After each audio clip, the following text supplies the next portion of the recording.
നമസ്കാരം. തെക്കുവടക്കിലേക്ക് വീണ്ടും സ്വാഗതം. ഞാൻ വി കെ ചെറിയാൻ, ഡൽഹിയിൽ നിന്നും.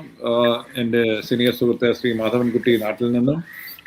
ഞങ്ങൾ ഇന്ന് സംസാരിക്കുന്നത് കേരളത്തിൽ തന്നെയുള്ള ഒരു അത്ഭുതമാണ്. അതായത് ശ്രീ വെള്ളാപ്പള്ളി നടേശൻ NSS സെക്രട്ടറി ജനറലായിട്ടുള്ള ശ്രീ സുകുമാരൻ നായരുടെ വീട്ടിൽ പോയി അദ്ദേഹത്തെ കാണുകയും അവർ തമ്മിലുള്ള ഒരു ബോൺഹോമി കാണുക നമ്മളൊക്കെ കണ്ടു. സൗഹൃദ സംഭാഷണവും ചിരിയും കളിയും ഒക്കെ. രണ്ടുപേരും ഒരു തരത്തിൽ പറഞ്ഞാൽ കോൺഗ്രസിന്റെ നേതാവായ ശ്രീ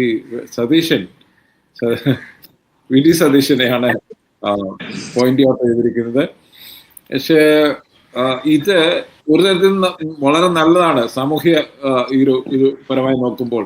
അതായത് ഒരു ഈഴവ അദ്ദേഹം കീഴാള സംഘടനയിലെ നേതാവ് ഒരു വരേണ്യ വർഗത്തിൽപ്പെട്ട ഒരിടത്ത് പോയി വളരെ സൗഹൃദപരമായ സോഷ്യലി ഒരു നല്ലൊരു സിമ്പിളാണ്. പക്ഷെ കേരളത്തില് ഇത് അല്ലാതെ തന്നെ എനിക്ക് തോന്നുന്ന ഞങ്ങളൊക്കെ അതായത് 60കളിലും 70കളിലും ജീവിച്ചിരിക്കുന്നവരൊക്കെ ഇത് കണ്ടതാണ്. ഇത് ശ്രീനാരായണ ഗുരു ഇനിഷ്യേറ്റ് ചെയ്ത ഒരു സംഭവമാണ്. അതിൽ പുതിയൊന്നും ഞങ്ങൾക്കാർക്കും കാണാൻ കഴിയുന്നില്ല. രാഷ്ട്രീയമായി ഇതിനെ എങ്ങനെ കാണണം സർ? അതാണ് എനിക്ക് നോക്കാറുള്ളത്. ഇത് എന്ത് രാഷ്ട്രീയമാണ് ഇവർ കളിക്കാൻ ശ്രമിക്കുന്നത്? ഇതൊരു എന്താ പറയുക, ഒരു പ്രഹസനം എന്നുള്ള വാക്ക്, ഫാട്സ് എന്ന് നമ്മൾ പറയുന്നില്ലേ, പ്രഹസനം ഇപ്പോൾ കേരള നാടകവേദിയിലില്ല പ്രഹസനങ്ങൾ. ഇത് രാഷ്ട്രീയ പ്രഹസനമാണ്. ഈ പ്രഹസനത്തെ കൊണ്ട് ഉണ്ടാക്കാവുന്ന ബലം രണ്ട് കാര്യങ്ങളാണ്. ഒന്ന്, വളരെ കൃത്യമായിട്ട് എനിക്ക് പറയാൻ കഴിയുന്നത്, വി ഡി സതീശനെ പൊതു ശത്രുവായി പ്രഖ്യാപിക്കുന്നതിലൂടെ ഈ രണ്ട് സമുദായ പ്രമാണികൾ അദ്ദേഹത്തിന് കോൺഗ്രസിലും UDF-ലും ഉള്ള സ്ഥാനം ഭദ്രമാക്കുകയാണ്. അതാണ് ഇതിൽ അടിസ്ഥാനപരമായിട്ട് വരുത്താവുന്ന ഏക ഒരു ഫോൾ ഔട്ട്. ഇതിന്റെ ഫലമായി എന്താണ് ഉണ്ടാവുക എന്ന് പറഞ്ഞാൽ, തങ്ങളുടെ കീഴിലുള്ള സമുദായങ്ങളുടെ വോട്ടിനെ ഏതെങ്കിലും തരത്തിൽ സ്വാധീനിക്കും എന്ന് ഞാൻ കരുതുന്നില്ല. അത് പെരുന്നയിലായാലും കടിച്ചോളകരയായാലും അവിടെ നിന്ന് ആജ്ഞാപിക്കുന്നത് അനുസരിച്ച് വോട്ട് ചെയ്യുന്ന ഒരു സമൂഹമല്ല ശ്രീനാരായണീയ സമൂഹവും മന്നത്ത് പത്മനാഭന്റെ മനെ ബഹുമാനിക്കുന്ന നായർ സമുദായവും. ഇത് പല വഴി കേരളത്തിൽ തീരുമാനിച്ചതാണ്. വാസ്തവത്തിൽ ഇതിൽ എന്നെ ഓർമ്മിപ്പിക്കുന്നത് ഒരു വിമോചന സമര അന്തരീക്ഷമാണ്. ഇത് അത്ഭുതകരമായിരിക്കുന്നു. ഒരു ചരിത്രത്തിന്റെ തലതിരിച്ചിടൽ പോലെ. മാർക്സ് ഒക്കെ ആണെങ്കിൽ തലതിരിച്ചിടുക എന്ന് പറയും. ഈ കാര്യങ്ങളിൽ ആദ്യം ഒരു ദുരന്തമായും പിന്നെ പ്രഹസനമായും ഒന്ന് മാർക്സ് പല കാര്യങ്ങളെ പറ്റി പറയുന്നുണ്ട്. അതെ, ഇത് പ്രഹസനമാണ്.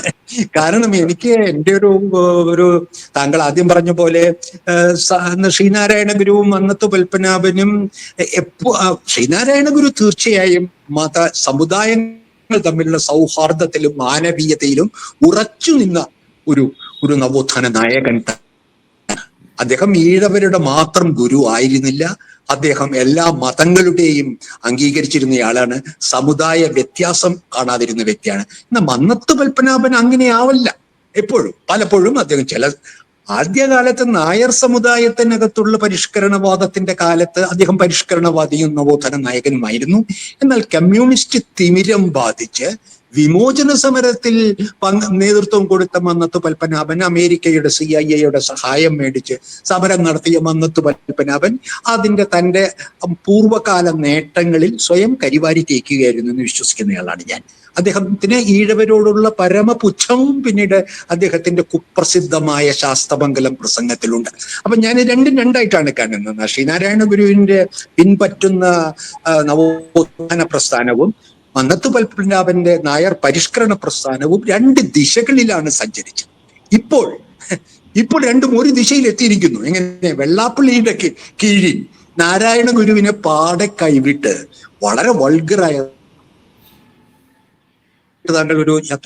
ഒരു ചർച്ചയിൽ തന്നെ പറഞ്ഞു, വികൃതമായ ശിഷ്യൻ, വികൃതമായ ഒരു നാരായണീയ പാരമ്പര്യം പിൻപറ്റുന്ന ഒരു മേധാവിയായി വെള്ളാപ്പള്ളി, മന്നത്ത് പത്മനാഭന്റെ ഇച്ഛാശക്തിയോ ധാർഢ്യമോ സ്വാധീനമോ ത്യാഗമോ ഇല്ലാത്ത ശ്രീ സുകുമാരൻ നായർ NSSന്റെ നേതൃത്വത്തിൽ ഇരുന്ന് അവർ രണ്ടും പരസ്പരം വാരി പുണരുമ്പോൾ കേരളത്തിലെ ജനങ്ങൾ, അത് സമോത്ഥാന പ്രസ്ഥാനത്തിന് ശേഷം 2025 ഈ സമുദായങ്ങളുടെ വളർച്ചയുണ്ടായിട്ടുണ്ട്, കേരളത്തിലെ രാഷ്ട്രീയം മാറിയിട്ടുണ്ട്. അത് ജനങ്ങൾ ഈ പരിഹാസത്തെ അവർ വോട്ട് സതീശനും UDF-നും അനുകൂലമായി മാറ്റിയില്ലെങ്കിൽ ആണ് നമ്മൾ അത്ഭുതപ്പെടേണ്ടത്. എന്തായാലും ഇത്തരത്തിലുള്ള ഒരു സൗഹൃദം ഇടതുപക്ഷത്തിന് സഹായിക്കില്ല. കാരണം ഇത്തരത്തിലുള്ള സുഹൃത്തുക്കൾ ഉണ്ടെങ്കിൽ പിന്നെ കമ്മ്യൂണിസ്റ്റ് പ്രസ്ഥാനത്തിനും ഇടതുപക്ഷ പ്രസ്ഥാനത്തിനും ശത്രുക്കൾ വേറെ വേണ്ട. ചെറിയ വെള്ളാപ്പള്ളിയും സുകുമാരൻ നായരും കെട്ടിപ്പിടിച്ച് അരിവാൾ ചുറ്റികയെ നക്ഷത്രത്തെ പിന്തുണയ്ക്കാൻ ശ്രമിക്കുന്ന ഒരു വിധി വൈപരീത്യം കേരളത്തിൽ ഉണ്ടെങ്കിൽ, കേരളത്തിലെ ഇടതുപക്ഷ ജനാധിപത്യ പ്രസ്ഥാനങ്ങൾക്കുണ്ടെങ്കിൽ അതിനെപ്പറ്റി നമുക്ക് അത് ആ അർത്ഥത്തിൽ ചരിത്രം സൃഷ്ടിക്കും. കാരണം താങ്കളത് പറഞ്ഞുകൊണ്ട് ഞാനൊന്ന് ചോദിച്ചോട്ടെ, അപ്പോൾ ഇതിന്റെ പുറകിലുള്ള യഥാർത്ഥ അദൃശ്യ ശക്തി, ഇവരെ കൂട്ടിയിണക്കാനുള്ള അദൃശ്യ ശക്തി BJP തന്നെയല്ലേ എന്നൊരു ചോദ്യം അവിടെ നിൽക്കുന്നത്. അതെ, ചരിത്രമാണ്. അതും നമ്മളെ ഒരു ഊഹം, എന്നെപ്പോലെ ഒരു മാധ്യമ പ്രവർത്തകൻ ഊഹിക്കേണ്ട കാര്യമല്ല. 1950-കളിൽ അതെ 50-കളുടെ തുടക്കത്തിൽ ഹിന്ദു മണ്ഡലം എന്ന RSS പരിപാടിയുമായി ശ്രീ മന്നത്ത് പത്മനാഭനും R ശങ്കറും യോജിച്ചിരുന്നു. താങ്കൾ പെട്ടെന്ന് താങ്കൾ ഡൽഹിയിലൊക്കെ ആയതുകൊണ്ട് ആ ചരിത്രം പെട്ടെന്ന് ഓർക്കാതിരിക്കണം. അങ്ങനെ ഒരു കാലഘട്ടം ഉണ്ടായിരുന്നു. ഇതുപോലെ തന്നെ R ശങ്കറും മന്നത്ത് പത്മനാഭനെയും കെട്ടിപ്പിടിച്ച് കേരളത്തിൽ ഹിന്ദു മണ്ഡലം ഉണ്ടാക്കിയ RSS-ന്റെ ആരെയാണ് വിളിച്ചതെന്ന് സവർക്കറെയല്ല, ആരെയെല്ലാമോ RSS-ലെ നേതാക്കളെ വിളിച്ച് മന്നത്ത് സ്വീകരിക്കുകയും ഒക്കെ ഉണ്ടായ ആ ആഭാസം, ആ രാഷ്ട്രീയ മതവാദത്തിന്റെ ആ ദുഷിച്ച ആ രുചി ഈ രണ്ട് സമുദായ സംഘടനകളിലും ഉണ്ട്. അപ്പൊ ഇതിലിരിക്കൽ അത്ഭുതമില്ല. വെള്ളാപ്പള്ളിയും സുകുമാരൻ നായരും കെട്ടിപ്പിടിക്കുന്നത് R ശങ്കറും മന്നത്ത് പത്മനാഭനും കെട്ടിപ്പിടിച്ചത് കമ്മ്യൂണിസ്റ്റ് വിരുദ്ധമാണ് അന്നും. പക്ഷെ ഇത് കമ്മ്യൂണിസ്റ്റ് അനുകൂലം എന്നുള്ള മട്ടിലാണ് വന്നുകൊണ്ടിരിക്കുന്നത്. അതാണ് അയ്യപ്പ സമ്മേളനത്തിന് NSS പിന്തുണയ്ക്കുന്നു, വെള്ളാപ്പള്ളി വരുന്നു. ഇതെല്ലാം കാണുമ്പോൾ ഇതെല്ലാം തലതിരിച്ച് ഒരു മാർക്സ് ഉണ്ടായിരുന്നെങ്കിൽ അദ്ദേഹം കാര്യങ്ങളെ തലതിരിച്ചിട്ട് കാണാൻ കഴിയുന്ന ഒരു ചരിത്രകാരനായിരുന്നു. അങ്ങനെയുള്ള മാർക്സിന്റെ പേരിലുള്ള മാർക്സിസ്റ്റ് പാർട്ടിക്ക് ഇത് തെരഞ്ഞെടുപ്പ് സഹായമായി തോന്നുന്നുവെങ്കിൽ അതിലെന്തോ കാതലായ പ്രശ്നമുണ്ട്. കാരണം ഇത് അടിസ്ഥാനപരമായ ഒരു പ്രഹസനത്തെ തിരിച്ചറിയാൻ കഴിയാതെ അത് തങ്ങളുടെ സഹായമാണെന്ന് ഒരു കമ്മ്യൂണിസ്റ്റ് പാർട്ടി ഇന്നത്തെ ഇന്ത്യയിൽ തിരിച്ചറിയുകയാണെങ്കിൽ പിന്നെ ചെറിയാൻ ഇന്നലെ ഞാനൊരു തമാശ കേട്ടു. ശ്രീ വെള്ളാപ്പള്ളി നടേശൻ അദ്ദേഹത്തിന്റെ മുദ്രാവാക്യം മാറ്റുന്നു. അത് താങ്കൾ കേട്ടിരിക്കും. നായാടി മുതൽ നമ്പൂരി വരെ എന്നുള്ളത് മാറ്റി നായാടി മുതൽ നസ്രാണി വരെ. ഈ രാഷ്ട്രീയ കോമാളിത്തത്തിന് കേരളം ഇരുന്നു കൊടുക്കുമെന്ന് വെള്ളാപ്പള്ളി വിശ്വസിക്കുന്നുണ്ടോ? എന്താണ് നായർ നമ്പൂതിരി ബന്ധം? ഇവർ SNDPയും വെള്ളാപ്പള്ളിയും അദ്ദേഹത്തിന്റെ മകനും എവിടെയാണ് നായാടിയെയും നമ്പൂതിരിയെയും ഒരുമിച്ച് കൊണ്ടുവന്നത്? അവർക്ക് ഒരുമിച്ച് കൊണ്ടുവന്ന പ്ലാറ്റ്ഫോമിന് കേരളത്തിൽ എത്ര ആളുകളുടെ പിന്തുണ ലഭിച്ചു? ഇപ്പോൾ എന്താ ചെയ്യുന്നത്? ഇപ്പൊ ചെയ്യുന്നത് നസ്രാണിയെ കൂട്ടി വെച്ചാൽ സവർണ ക്രിസ്ത്യാനിയെ കൂട്ടി. അതിൽ ദളിത് ക്രിസ്ത്യാനി ഇല്ല, ലത്തീൻ ക്രിസ്ത്യാനി ഇല്ല, പെന്തക്കോസ്ത് സഭകളില്ല. വെള്ളത്തൊലിയും ആഢ്യത്വവും ചെവിയിൽ പൂടയും കുടവയറുമുള്ള വരേണ്യവർഗത്തിന്റെ കൂടെ പാവം നായാടിയെയും ഈഴവനെയും പുലയനെയും കൂട്ടരുതേ എന്ന് എനിക്കുള്ളൂ. അത് വേറൊരു ജനുസിൽപ്പെട്ട ആളുകളാണ് ഇവരൊക്കെ. തൊഴിലാളികളാണ്, അവർ അധകൃതരാണ്, അവർ അടിച്ചമർത്തപ്പെട്ടവരാണ്. ഇപ്പൊ ഒരുപക്ഷെ സുറിയാനി ക്രിസ്ത്യാനിയും നായരും പുത്തൻ പണക്കാരായ ഈഴവരും വേണമെങ്കിൽ, ഈഴവരും ഇപ്പൊ അങ്ങനെയാണല്ലോ, ബ്രാഹ്മണ്യത്തിലേക്ക് നീങ്ങുന്നതിനുള്ള ഒരു പരിശ്രമത്തിന്റെ ഭാഗമാണല്ലോ വെള്ളാപ്പള്ളിയൊക്കെ ചെയ്തുകൊണ്ടിരിക്കുന്നത്. ഞാൻ ബ്രാഹ്മണരിൽ കുറവൊന്നുമല്ല എന്ന് കാണിക്കാനാണ് ഈ നായാടിയെയും പുലയനെയും ഒക്കെ കൂട്ടുന്നത്. അല്ലാതിപ്പോ പുലയനെയും നായാടിയെയും വിദ്യാർത്ഥി യൂണിയൻ സുഹൃത്തുണ്ട്, അദ്ദേഹം പറയാൻ കേരളത്തിന്റെ എല്ലാ പ്രശ്നത്തിന്റെയും കാരണം രണ്ട് നാകളാണ്, നായരും നസ്രാണിയും.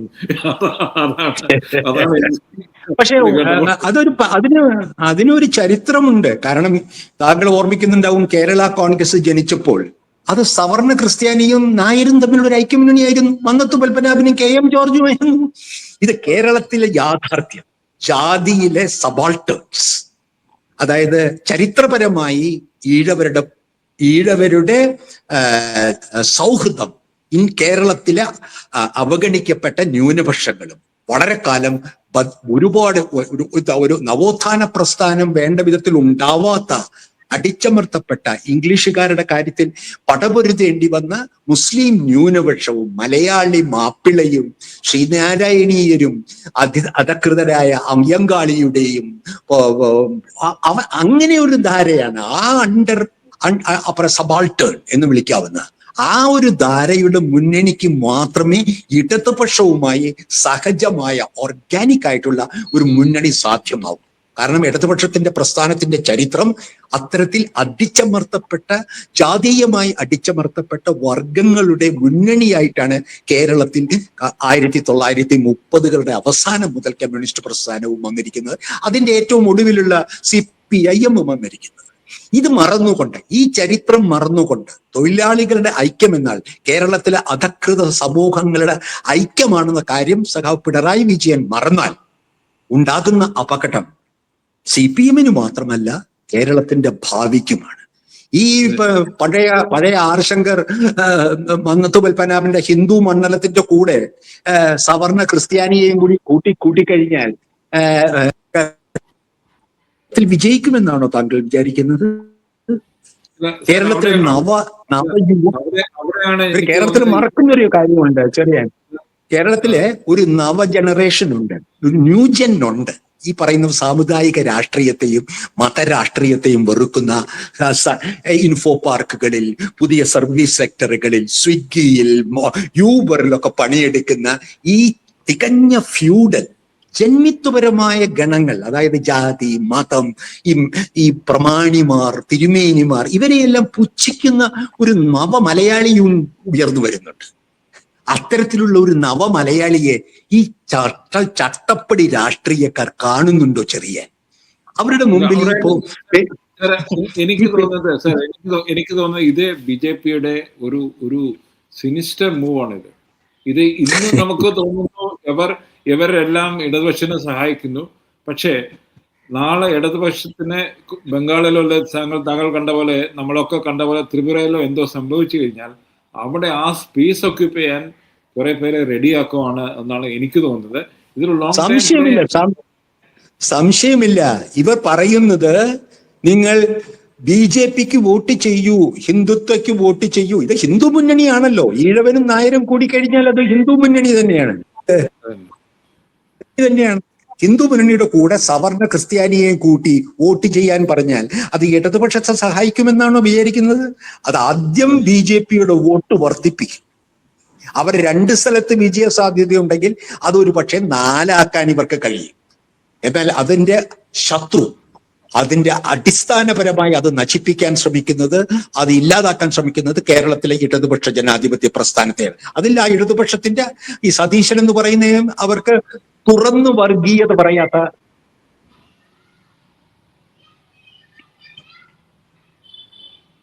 പറയാത്ത നേതാവ് തന്നെയാണ് സതീശൻ. അദ്ദേഹം ഒരിക്കൽ ഒരു ഫോട്ടോയിൽ പോയി RSS-ൽ കുമ്പിട്ടിട്ടുണ്ട്. അദ്ദേഹം സിനോഡ് സന്ദർശിച്ചിട്ടുണ്ട്. ഇതൊന്നും ഞാൻ കാണാതിരിക്കുന്നില്ല.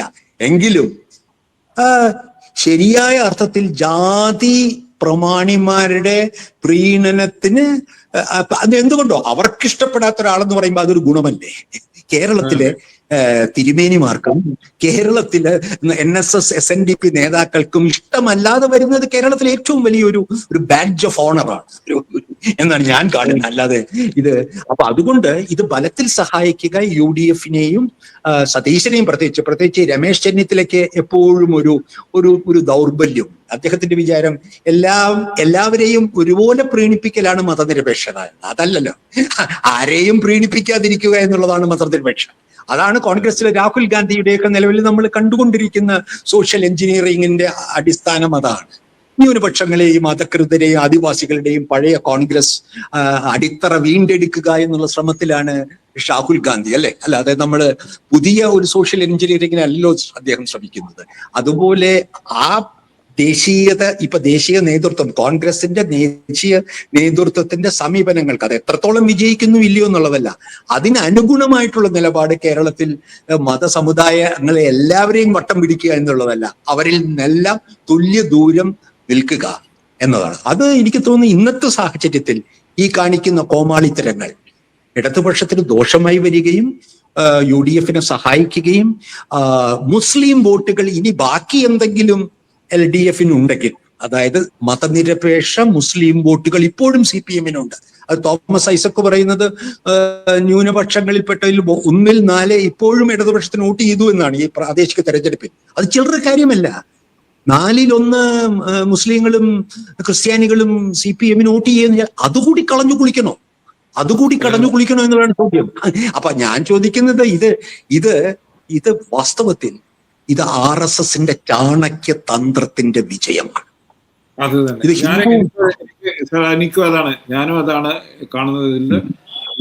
ഇതിൽ ഇടതുപക്ഷം വീഴുവാണെങ്കിൽ അത് തികച്ചും ആത്മഹത്യാപരമായിരിക്കും. വീഴേണ്ട ചെറിയാൻ ഇനി എന്താണ് വീഴാനുള്ളത്? AK ബാലൻ മാറാട് എന്താ വീണ് കഴിഞ്ഞതായിട്ടാണ് എനിക്ക് തോന്നുന്നത്. കാരണം AK ബാലൻ എന്തെല്ലാമോ വിളിച്ചു പറയുന്നു. 2 അത് വെള്ളാപ്പള്ളി ഏറ്റെടുക്കുന്നു. നമ്മൾ തന്നെ ചർച്ച ചെയ്ത അദ്ദേഹത്തിന്റെ കുപ്രസിദ്ധമായ യോഗനാഥം എഡിറ്റോറിയലിൽ പച്ചയ്ക്ക് മുസ്ലിം രാഷ്ട്രം സൃഷ്ടിക്കാനാണ് ലീഗ് എന്ന പച്ച കള്ളം പറയുന്നു. ഇപ്പൊ ഇന്ന് വീണ്ടും ഇത് പറയുന്നു.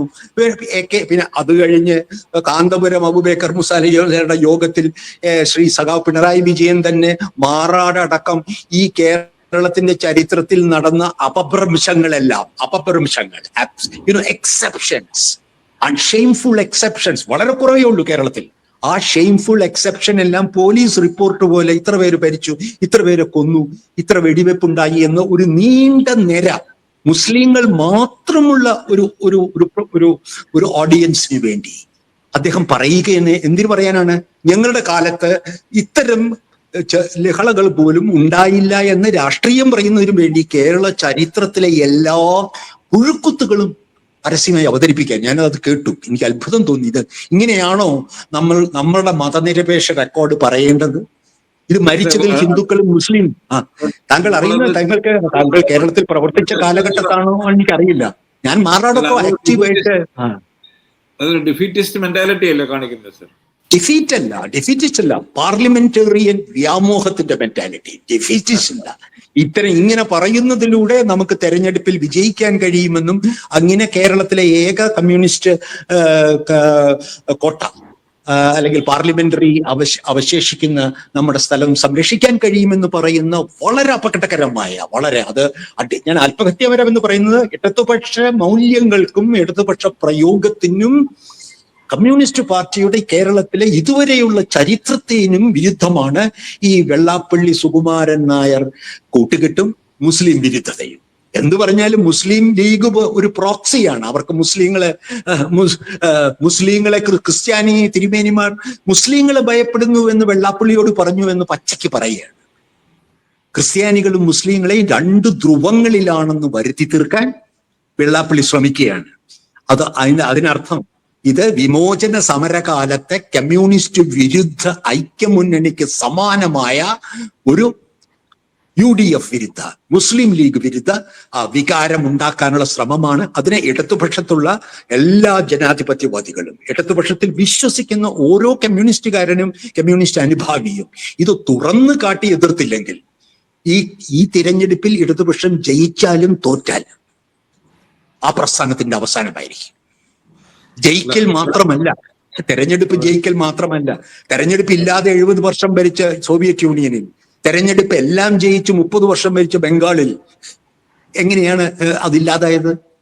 അപ്പോൾ ഇങ്ങനെ ഒരു പ്രതിലോമകരമായ എനിക്ക് തോന്നുന്നു അതാണ് ഇതിനകത്ത് വളരെ ഉരുത്തിരിയുന്ന വളരെ കൃത്യമായ സന്ദേശം. ഇത് നമ്മുടെ ഇടതു വലത് രാഷ്ട്രീയക്കാർ മനസ്സിലാക്കി മുന്നോട്ട് പോകും എന്ന് കരുതട്ടെ. അതെ, നമ്മുടെ ചെറിയ